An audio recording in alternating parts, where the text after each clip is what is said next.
नमस्कार, एक बार पुनः हम आपके सामने हाजिर हैं मिशन एडमिशन के अगले चरण को लेकर के। और आज का हमारा विषय है करियर का चुनाव कैसे करें, मतलब how to choose your career. जीवन में सफलता तो सभी प्राप्त करना चाहते हैं, लेकिन बहुत कम लोगों को पता होता है कि जीवन में सफल हुआ कैसे जाए। इसकी सबसे बड़ी वजह यह होती है कि जब हम करियर का चुनाव कर रहे होते हैं तो हमें यह समझ में नहीं होता और ये दिमाग इतना परिपक्व नहीं होता कि हम करियर कौन सा चूज करें या कौन सा नहीं करें। वो स्कंदगुप्त की बड़ी अच्छी लाइन है कि जब तक ओवन होता है तो समझ नहीं आती है, जब समझ आती है तो ओवन चला जाता है। या हम इसके दूसरे शब्द में वो आगे कहते हैं कि जब तक फूलों की माला गूंथी जाती है तो फूल कुम्हला जाते हैं। जिंदगी भी कुछ ऐसा ही है कि जब हमें समझ आती है तब तक हम अपनी उम्र गंवा बैठते हैं कि सही करियर कौन सा हो सकता है हमारे लिए। तो आज हम इसी विषय पे बात करेंगे। अब करियर का चुनाव करने में समस्या सिर्फ आपकी नहीं है, हमारी नहीं है, ये दुनिया के 97% लोगों की समस्या है जो यही नहीं जान पाते कि करियर का चुनाव कैसे किया जाना चाहिए या नहीं किया जाना चाहिए। ये मैं नहीं कह रहा हूँ, ये ब्रायन ट्रेसी जो दुनिया के बहुत बड़े पर्सनालिटी गुरु हैं उनका कहना है कि दुनिया के 97% लोगों को यह नहीं पता होता कि करियर का चुनाव कैसे करें और लक्ष्य का निर्धारण कैसे करें।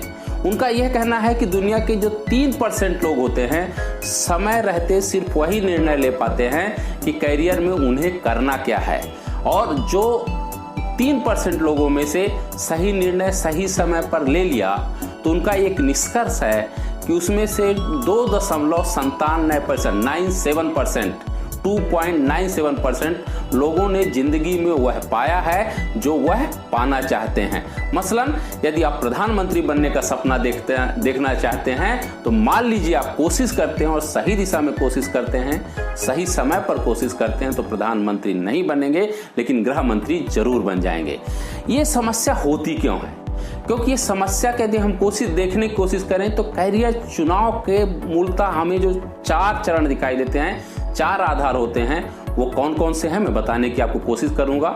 जो हमने रिसर्च किया अलग अलग जगहों पर, जब भी मैं करियर काउंसलिंग करने गया बच्चों का स्कूल में 10th 12th यहाँ पता करने गया तो करियर के चुनाव का 4 आधार मुझे निष्कर्ष रूप में निकल कर आया।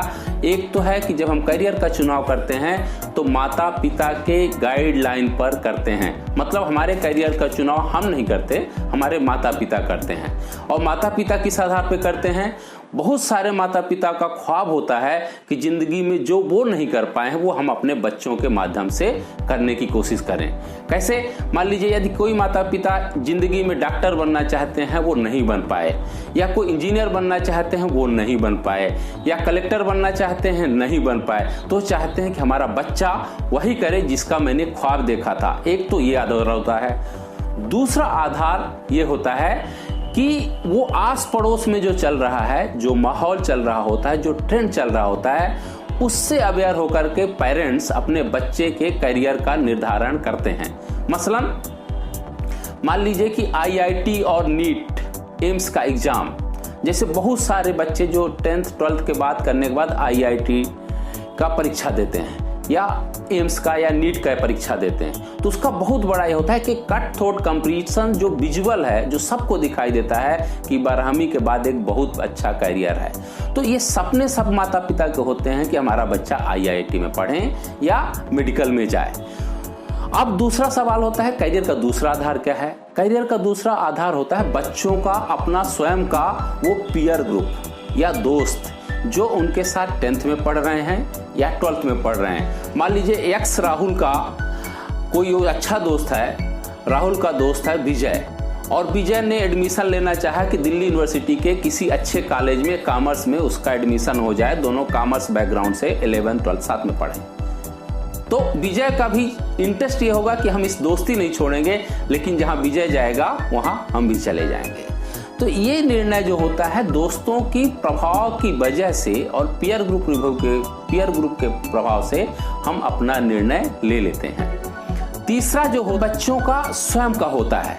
बच्चों को 11 12 तक आते आते उनको लगने लगता है कि हमें IAS बनना है, IPS बनना है, या जो है आईआईटी में जाना है, या कुछ बच्चे जो है आर्मी की फाइटिंग देख करके लगता है नहीं उनको सीडीएस का पास करना है, एनडीए में जाना है। तो बच्चों का कई बार इंटरेस्ट होता है और वो माता पिता को बोलते हैं कि आप हमारे करियर और इंटरेस्ट के बीच में बताओ, हमें जो करना है हम वही करेंगे। तो बच्चे अपना निर्णय स्वयं ले लेते हैं। तो ये तीसरा हुआ आधार हुआ। अब चौथा आधार एक तरह से हम कहें तो कंफ्यूजन होता है। जो बच्चों को पता नहीं होता, वो 12th किए, नंबर अच्छे नहीं आए, आईआईटी में नहीं हुआ, मेडिकल में नहीं हुआ, तो वो ग्रेजुएशन में चले गए। जब ग्रेजुएशन में चले गए तो कभी उनसे जाके मैं पूछूं, या टीचर कोई जब पूछता है कि आपको करना क्या है, तो बच्चों का प्रायः जवाब यही होता है कि अभी सर सोचा नहीं है, देखते हैं आगे क्या करना है, शायद एमकॉम कर लूँ, सीए कर लूँ, सीएस कर लूँ। मैं बात कर रहा हूँ कॉमर्स बैकग्राउंड की। यदि कॉमर्स का बच्चा कोई भी काम कर रहा है तो उनका या तो सीए होता है, सीएस होता है, एमबीए कर लेंगे, फाइनेंस कर लेंगे, एमबीए मार्केटिंग कर लेंगे, या बहुत होगा तो एमकॉम कर लेंगे, और बहुत अधिक सोचेंगे तो सिविल सर्विस का एग्जाम। इसके अलावा उनको अभी बहुत सारा कैरियर के पाथ जो होते हैं, रास्ते जो होते हैं, पता नहीं होता। तो ये एक तरह से उनको कंफ्यूजन होता है ग्रेजुएशन और कई बार तो पीजी। मैंने जैसे पहले कहा कि 97% लोगों को दुनिया में ये नहीं पता होता कि उनको जीवन में करना क्या है। अब ये कंफ्यूजन क्यों होता है? कंफ्यूजन आदमी का यही सबसे बड़ी सवाल, जैसे मैंने प्रश्न उठाया कि हमें समझ नहीं होती कि हमें करना क्या है जीवन में। और ये सिर्फ समस्या आपकी नहीं है, हमारी नहीं है, ये बहुत सारे लोगों की है। इवन हम कहें तो सदी के सबसे बड़े महान नायक अमिताभ बच्चन के जीवन में भी ये कसमकस करियर को लेकर आई थी। और जैसा कि आप सबको पता होगा, आपने सुना भी होगा कि जब दिल्ली यूनिवर्सिटी की वो किरोड़ीमल कॉलेज में पढ़ाई कर रहे थे, तो जैसे सभी का होता है ग्रेजुएशन करने के बाद कि एक सभी का सपना होता है एक नौकरी मिल जाए, एक आदत सरकारी नौकरी या नौकरी की तलाश में, जैसा कि उन्होंने किया कि अपना ग्रेजुएशन कंप्लीट करने के बाद कुछ दिन वो संघर्ष किए और उसके बाद उनको एक नौकरी मिली कलकत्ता में जाकर के। और वो नौकरी क्या थी? एक पोर्ट में, एक बंदरगाह में फ्रेट डीलर। फ्रेट डीलर का क्या हिंदी में मतलब होता है? माल भाड़ा दलाल। एक तरह से वो कमीशन एजेंट के रूप में 1 साल नहीं, 2 साल नहीं, बल्कि पूरे 7 साल काम किया। जबकि उनका ग्रेजुएशन लेवल तक यदि हम इतिहास देखें, जो हमें पता है, जो हमने सुना है, तो उनको ड्रामा में बहुत अच्छी रुचि थी, आकाशवाणी में बोलने जाते थे, तो उनका इंटरेस्ट कहीं और था। लेकिन कैरियर का चुनाव जब उन्होंने किया तो एक तरह से अपने दोस्तों के प्रभाव में, अपने हॉस्टल में जहां वो रहते थे उसके प्रभाव में उन्होंने एक नौकरी चुनी। और 7 साल बाद जब उन्होंने किसी तरह ये नौकरी की, तो एक बार जब वो वापस दिल्ली आए, तब उनके पिताजी, जिनको वो बाबूजी के नाम से जानते थे, हम बात कर रहे हैं हरिवंश राय बच्चन जी की, जो बहुत बड़े कवि भी थे, लेखक थे। तो जब वापस आए तो वो उदास से बैठे थे, छुट्टी उनकी लगभग खत्म होने वाली थी, तो और कलकत्ता उनको जाना था। तो पिताजी ने उनसे, यानी बाबूजी ने उनसे एक दिन पूछा कि तुम इतना उदास क्यों? तो अमिताभ बच्चन साहब ने क्या रिप्लाई दिया? बाबूजी, मेरा नौकरी में मन नहीं लग रहा है, मैं नौकरी तो कर रहा हूं लेकिन मजा नहीं आ रहा है। तो अमिताभ बच्चन जी को बाबूजी ने, हरिवंश राय बच्चन जी ने एक कविता अपनी सुनाई। ये सबके साथ होता है, तुम अकेले कोई नहीं हो। वो कविता क्या थी? उनकी बहुत प्रसिद्ध एक कृति है, काव्य संग्रह, जिसका नाम है मधुशाला। उसी में से एक पंक्ति थी, मदिरालय जाने को घर से चला है पीने वाला, किस पथ से जाऊं असमंजस में है भोला भाला, अलग अलग पथ बतलाते सब, पर मैं यह पथ बतलाता हूं, एक राह तू पकड़ चला, चल पा जाएगा मधुशाला। इतना सुनना था कि उनको बात समझ में आ गई। हम आपके लिए बताएं, मदिरालय है क्या? मदिरालय यही जिंदगी का वो लक्ष्य है, जो टारगेट है, जो कैरियर है, जिसका चुनाव हम सब लोग करना चाहते हैं। मदिरालय जाने को घर से चला है पीने वाला। पीने वाला कौन? हम युवा जो संघर्ष कर रहे हैं एक आदत, कैरियर को, अच्छा कैरियर पाने के लिए, या उसकी हम तलाश कर रहे हैं। चला है पीने वाला, किस पथ से जाऊं असमंजस में है भोला वाला। कौन सा रास्ता चुनूं? मैं मेडिकल लूं या सिविल सर्विस की तैयारी करूं या पीजी करके कोई दूसरा प्रोफेसर बन जाऊं? उसके मन में बहुत सारे कसमकस चलते हैं, वह पोह चलते हैं, उसको समझ में नहीं आता कि क्या करना चाहिए या क्या नहीं करना चाहिए। तब वो किसी अपने से बड़े से पूछता है, सयाने से पूछता है, तो वो लोग क्या बोलते हैं, अलग अलग पथ बतलाते सब। कोई बोलता है भाई ग्रेजुएशन करने के बाद बीएड कर लो, टीचिंग में अपॉर्चुनिटी अच्छी है। कोई बोलता है एसएससी का एग्जाम दे दो, वहाँ अच्छा सरकारी नौकरी मिल जाएगी। कोई बोलता है एमबीए कर लो, कारपोरेट में जाओ, वहाँ ज़्यादा अच्छी ज़िंदगी है। तो सब लोग अपने अपने आइडिया और समझ के अनुसार उनको रास्ते बताते हैं, अलग अलग पथ बतलाते सब। पर मैं यह पथ बतलाता हूँ, एक राह तू पकड़ चला, चल पा जाएगा मधुशाला। ये कैरियर का निर्धारण एक बार करो, सोच समझ कर करो, और उस रास्ते से फिर कभी डगमगाना नहीं, मुड़ना नहीं। तुम जीवन के उस ऊंचाई पर पहुंचोगे जहां तुम सोच भी नहीं सकते। इतना उनको सुनना था, उस कविता का भाव समझने में अमिताभ बच्चन जी को आ गया, और उन्होंने फिर कलकत्ता जाने वाली ट्रेन अगले दिन नहीं पकड़ी, बॉम्बे की ट्रेन पकड़ लिया, क्योंकि मजा तो उनको वही एक्टिंग में आ रहा था, नाटक में आ रहा था। कैरियर के चुनाव के आधार के बाद अब हम बात करेंगे कैरियर का चुनाव करते समय किन किन बातों का ध्यान रखा जाना चाहिए। मैनेजमेंट में हम लोग पढ़ाते हैं कि वहाँ एक चीज होती है, सिद्धांत होता है, जिसको हम लोग बोलते हैं स्वॉट एनालिसिस।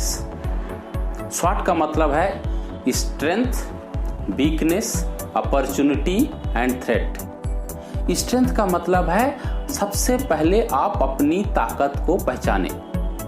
हर एक व्यक्ति में कुछ ना कुछ एक विशिष्ट खूबी होती है जो आप अपने अलावा, आपके अलावा कोई दूसरा व्यक्ति नहीं जान सकता। उस स्ट्रेंथ को पहचानने। वीकनेस है, हर एक व्यक्ति में एक कहीं ना कहीं कुछ कमजोरियां होती। मान लीजिए किसी का गणित कमजोर है तो उसकी कम्युनिकेशन स्किल अच्छी होगी। यदि किसी की कम्युनिकेशन स्किल अच्छी नहीं है तो हो सकता है वो लिखने में अच्छा हो, कविता अच्छी लिखता हो, कहानी अच्छा लिखता हो। यदि किसी का कविता और कहानी में इंटरेस्ट नहीं है तो हो सकता है उसको कंप्यूटर में बहुत अच्छा हो, डिजाइन करने में अच्छा हो। तो हर एक व्यक्ति की कहीं ना कहीं एक अच्छाई होती है, एक उसकी कमजोरियां होती हैं। तो उन खूबियों और कमजोरियों को समझने की कोशिश करें। फिर अपॉर्चुनिटीज क्या होती हैं? आपको वैकेंसी आती है मान लीजिए 500, अप्लाई करने वाले हैं 50,000, तो आपके वो 500 अपॉर्चुनिटी 50,000 लोगों के लिए इक्वल है। लेकिन उन्हीं 50,000 में से 500 में जगह बनाना ये वही बना सकता है जिसने कैरियर का चुनाव करते समय अपने आप को बाखूबी सही ढंग से पहचाना है और यह जानता है कि ये कैरियर हमारे लिए ही बना है। थ्रेट का मतलब है कंपटीशन, जिसकी मैं बात कर रहा हूँ। जो व्यक्ति इन 50,000 में से 500 लोगों में जगह बना लेता है वो वही बेसिकली असल में सफल माना जाता है। तो इन सब चीजों का ध्यान रखते हैं। करियर का चयन करते समय अपने अंदर की खूबियों को पहचानना बहुत जरूरी है। अब पहचानेंगे कैसे? इसके 2-3 आधार हैं। सबसे पहले तो सोशियो इकोनॉमिक बैकग्राउंड समझना है। हर एक बच्चे का अपना सोशियो इकोनॉमिक बैकग्राउंड अलग अलग होता है। मान लीजिए कोई एक कॉन्वेंट में पढ़ा है, दिल्ली जैसे शहर में पढ़ा है, और एक छोटे से गांव से पढ़कर आता है और सरकारी स्कूल में पढ़ा है। उसका सोशियो इकोनॉमिक बैकग्राउंड और उसकी समझने की क्षमता, किसी चीज को जानने की क्षमता एक दूसरे से बिल्कुल अलग होगी। दूसरा, यहाँ के जो बच्चे हैं, शहर के बच्चे जो हैं, जो बड़े पब्लिक स्कूल है, कॉन्वेंट में पढ़ रहे हैं, उनके माता पिता का भी जो दिमाग है, समझ है, चीज़ों को समझने का, नई जानकारियों, जो इन्फॉर्मेशन उनके पास हो सकता है। गांव के जो माता पिता हैं, जो छोटे सरकारी स्कूल में पढ़कर आए, उनके पास उतनी जानकारी ना हो, ये भी समझे। तो ये सब समझ करके जब आप निर्णय लेंगे और आगे बढ़ेंगे और एक कैरियर का निर्धारण करेंगे तो मुझे लगता है ये अच्छा, उचित और सही चुनाव होगा। सवाल उठता है, यदि आपको सोशियो इकोनॉमिक बैकग्राउंड आपको अपना पता चल गया है और आपके पास सही जानकारी नहीं है, पूरी इंफॉर्मेशन नहीं है, तो आप कैरियर को चुनते समय किन किन बातों का ध्यान रखना है, इसके लिए आपको कुछ काम करना होगा। वो काम क्या है? आपके आस पड़ोस कोई ना कोई एक ऐसा मार्गदर्शक होगा, गुरु होगा या जानकार होगा, पढ़ा लिखा व्यक्ति होगा, जो कहीं ना कहीं, चाहे छोटे शहर में हो या बड़े शहर में हो, जो कहीं ना कहीं इस चीज से अवेयर है कि आजकल क्या चल रहा है। आपको एक ऐसा गुरु या मार्गदर्शक या कोच ढूंढना है जो आपको सही जानकारी या गाइडेंस दे सके, जो आपके अंदर छुपे हुए टैलेंट को पहचान सके या तराश सके।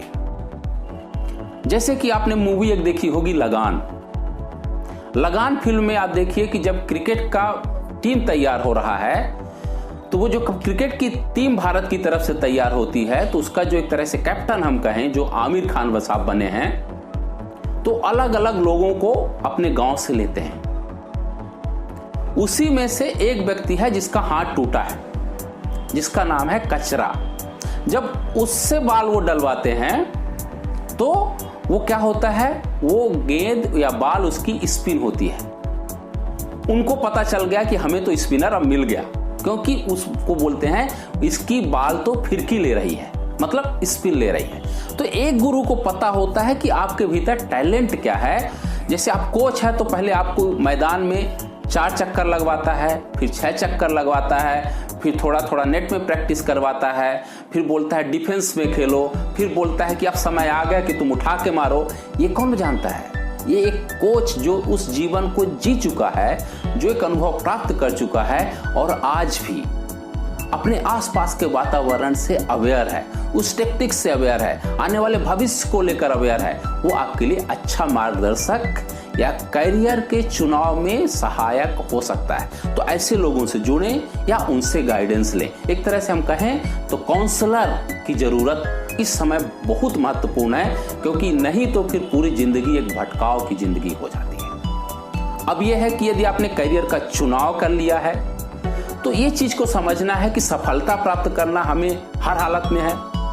तो इस चीज को हम कहते हैं मैनेजमेंट का कि hard work versus smart work.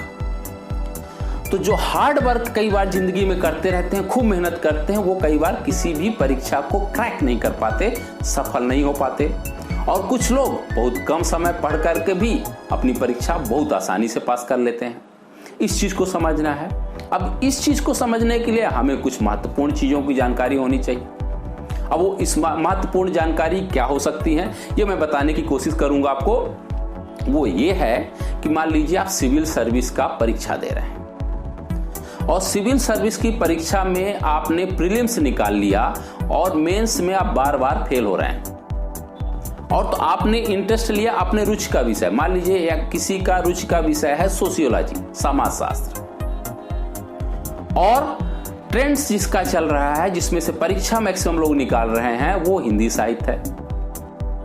आपका रुचि का विषय, आपने ग्रेजुएशन से लेके पीजी तक समाजशास्त्र पढ़ा है, लेकिन यदि उसमें एक तरह से 2-3 साल का पैटर्न यदि हम देखें, मार्किंग पैटर्न जिसको हम कहें, तो लगता है कि 500 के सवाल में 300 से ज्यादा अंक किसी के आ नहीं रहे हैं या 250 से ज्यादा किसी के आ नहीं रहे हैं, बहुत मेहनत करने के बाद भी। तो ऐसे समय में उस मार्किंग पैटर्न का एक तरह से हम एनालिसिस कर लें, रिजल्ट एनालिसिस करें और एक पैरामीटर रोड मैप तैयार करें कि कौन से विषय से ज्यादा लोग पिछले 3 साल में निकले। यदि लगता है हिंदी साहित्य में से निकलने वाले 500 लोगों में की संख्या 50 या 60 के बीच है और उनका मार्किंग 350 से ज्यादा गया है, तो आपको बिना हिचक कुछ समय अपनी रुचि को दबा करके समाजशास्त्र को छोड़ करके हिंदी साहित्य ले लेना चाहिए, यदि आप में लिखने की क्षमता और साहित्य को समझने की क्षमता है, क्योंकि यहाँ कम पढ़ करके भी आप ज्यादा अंक पा सकते हैं। इसको हम बोलते हैं स्मार्ट वर्क।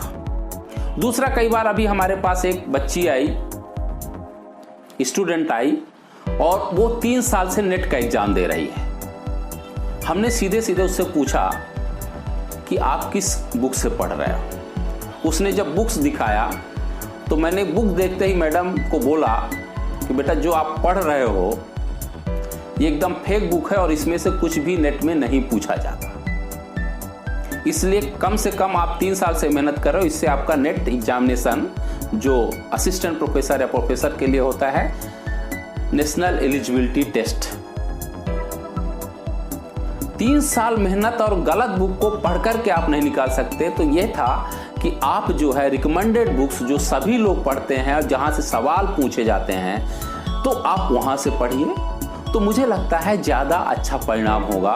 और मैंने देखा कि 6 महीने बाद जब उनका नेट का एग्जाम हुआ और जो मैंने उनको सलाह दी थी उस किताब से जब उन्होंने पढ़ा, तो उनका नेट का एग्जाम बहुत आसानी से निकल गया। तो ये कुछ ऐसी चीजें जो जानकारी हैं, बेसिक जानकारी है, जो हमें कई बार नहीं पता होता। तो इसलिए एक कहीं ना कहीं मार्गदर्शक या गुरु की जरूरत होती है। अब यहाँ आगे की हम बात करें तो कुल मिला के करियर में हमें 3-4 चीजों को ध्यान रखना बहुत जरूरी है जब हम चुनाव करें, और उसके माध्यम से चुनाव ही नहीं करें, चुनाव करने के बाद यदि हम सफल होना चाहें तो वो 4 महत्वपूर्ण स्टेप जो मैं समझता हूं किसी के लिए भी बहुत अच्छा हो सकता है, जिसको हमें रियलाइज करके आगे बढ़ना चाहिए या करियर का चुनाव करना चाहिए। वो क्या क्या है? सबसे पहला है रियलाइजेशन। रियलाइजेशन का सिद्धांत सीधे सीधे स्वॉट एनालिसिस से जुड़ा है। स्वॉट मतलब आप अपने स्ट्रेंथ को पहचान लिए तो आप समझ गए कि हम किस चीज के लिए बने हैं, हमारे अंदर क्या खूबी है। तो रियलाइजेशन, फिर रियलाइजेशन करने के बाद दूसरा स्टेप इसका आता है एक्चुअलाइजेशन। एक्चुअल का मतलब सोशियो इकोनॉमिक बैकग्राउंड को समझते हुए, हम अपने परिवार और समाज की बैकग्राउंड को समझते हुए जब किसी एक दिशा में आगे बढ़ते हैं, किस संसाधन के साथ आगे बढ़ते हैं, तो हम एक सही मार्ग की तरफ बढ़ रहे होते हैं या दिशा की तरफ बढ़ रहे होते हैं। तो रियलाइजेशन के बाद है एक्चुअलाइजेशन, और तीसरा स्टेप है एफर्मेशन। जब आपने रियलाइज कर लिया, एक्चुअल में आप अपने आप को समझ गए, और तब आप उस चीज पे डट जाइए। जैसा कि मैंने कविता सुनाई हरिवंश राय बच्चन जी की, एक राह तू पकड़ चला चल पा जाएगा मधुशाला। तो उस राह पे आप एकदम अडिग हो जाइए कि हमें अब करना है तो यही करना है। ये जब आप तीसरा स्टेप ले लेंगे तो चौथा स्टेप आता है डिटर्मिनेशन। जब आप बिल्कुल जब तक लक्ष्य का संधान नहीं कर लेते तो हटेंगे नहीं। तो इसीलिए अंग्रेजी में एक बड़ी अच्छी कहावत है, set the target and hit the target. मतलब हम कहें तो लक्ष्य का निर्धारण कीजिए और उसको भेद डालिए। तो मुझे लगता है यदि आप ऐसा चलेंगे तो एक सही दिशा में और सही कैरियर चुनाव करने में आप सक्षम होंगे और साथ ही साथ सफल भी होंगे। लेकिन अपनी वीडियो खत्म करने के पहले आप सभी से एक बार पुनः मेरा रिक्वेस्ट है, कृपया मेरे इस चैनल मिशन एडमिशन को लाइक करें, सब्सक्राइब करें और शेयर भी करते रहें, और हो सके तो अपना बहुमूल्य फीडबैक भी देने का कोशिश करें, जिससे हम आपके सामने नई नई वीडियो लेकर के आते रहें और नई नई जानकारियों के साथ लेते रहें, जो आपकी ज़िंदगी को कुछ एक नई दिशा दे सके और आपकी ज़िंदगी को बेहतर बना सके। इन्हीं शब्दों के साथ नमस्कार।